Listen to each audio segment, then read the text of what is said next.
Hi again. This is Jim Haviland. Hopefully you appreciated that there's a lot to this tool. There's a lot of layers to it. And so all of these videos are really about helping you get ready for this moment when we're about to actually go and build your org chart. And it's one of the mistakes I see on a regular basis is people don't put enough time and energy into thinking about structure and seats. And when you do that, you end up with a little more chaos than you really want.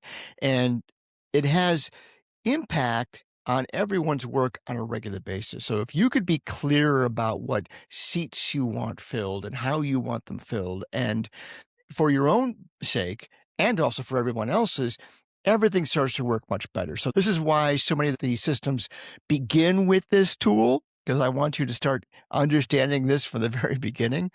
But uh, it doesn't always happen. Sometimes we get too embroiled in the day to day and we don't think about how much this will impact whether the people that we're hiring, people that we're wanting to go do things, can't do them unless they have clarity. So let's work on creating your responsibility chart, your org chart, your accountability chart. There's 3 ground rules.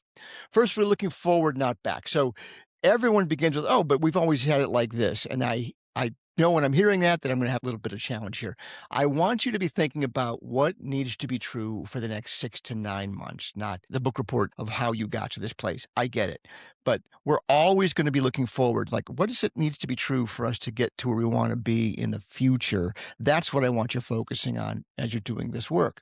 You have to really take yourself out of your current role. Your ego is going to play with you in ways that you can't predict. What you don't want is to find yourself protecting the status quo. Status quo bias is a very real thing. It makes us make horrible decisions. There's great books on this. If you want, I'll make some recommendations. But I want you to think about what's the best shape for the organization overall in this future state. So the best you possibly can, I want you to become a member of the board of directors and looking down on the organization, thinking about what needs to be true for the future of for the best of the organization, for the future of the organization, not necessarily for you personally. Because what I find is that if you can do that, you're going to find your best place too. You're going to find your best opportunity for the things you are really motivated about. Once again, the 3 sources of motivation: autonomy, mastery, and purpose. I want that for you too, and you should want that for you too. So part of it is you have to detach yourself from what has been and allow the new thing to happen. Once again, this is a problem. So that's why we have extra little distractions here.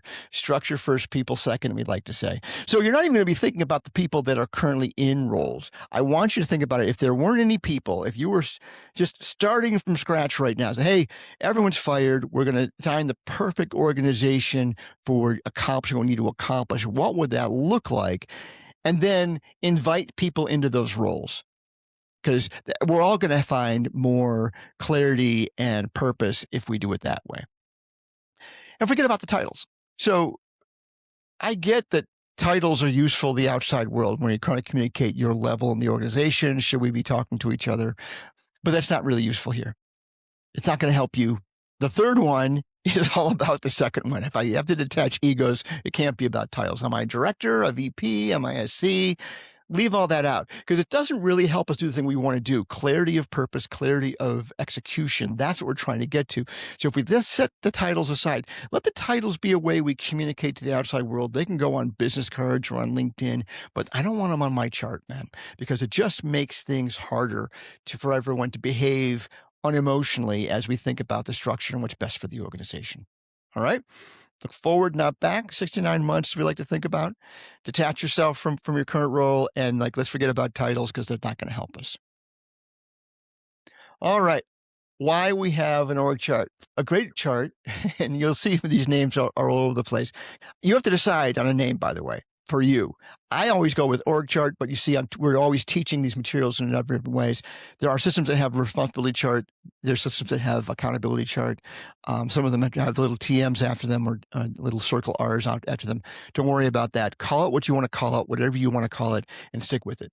So when we have a great org chart, it helps us understand where one process starts and where another ends. So where are we handing stuff off? It's part of what we think about. Quite often we lay these things out with marketing, sales, operations, customer support, and then maybe finance after that, or HR after that. And so we're going to lay it out the way we think about the organization. That it matters. The structure of this ends up having a pictorial communication to everyone that reads it, including ourselves. So I want you to think about how we organize things that way. It should also make it super clear where I have to go in the organization to figure out different things. And as you get to a larger and larger organization, imagine yourself with 150 people in the organization. You need a chart like this so I know who's in charge of this. Who should I go talk to about this? And if everybody in their seat has the right 3 to 7 things that they're in charge of, that they're responsible for in that seat, then it's going to be really clear to me if I do that right.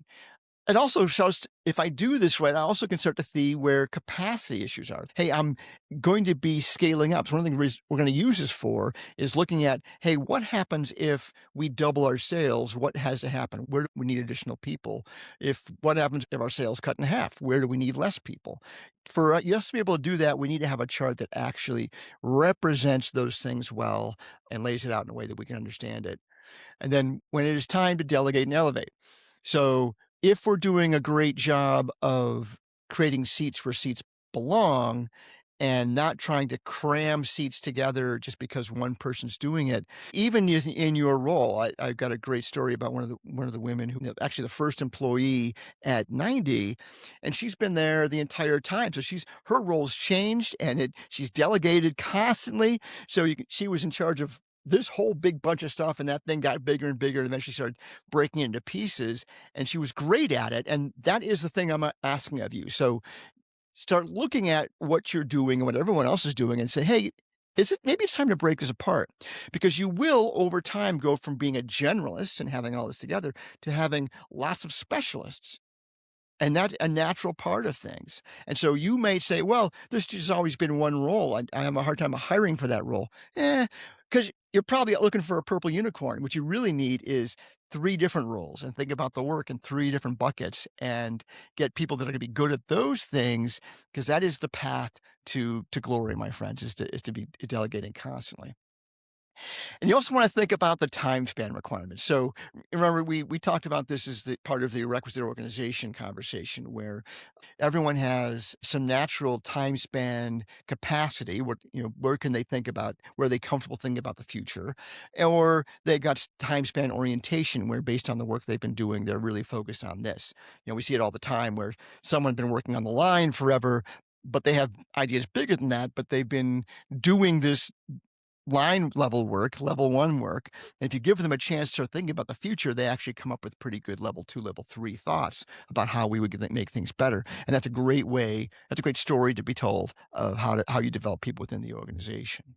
And the other part of this, accountability enhances clarity, so you can prioritize better, set better goals, solve issues better, get more traction, right? So that's really the notion of this. Is if I lay out the organization in the best possible way, and the people that are doing work in this section have great clarity of purpose for what they're supposed to accomplish, then their priorities are easier, their goals are clearer, they've got a better idea how to solve problems.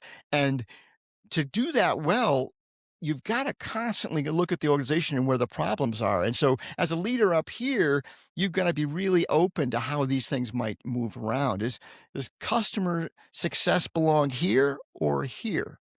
I've worked this problem many times with my clients. Does marketing to be a separate thing, or is it under sales? Right? Doesn't it have its own agendas? And then aside from supporting sales, quite often, if you're going to get to a scalable place, and that's the case, can't just serve the master of sales.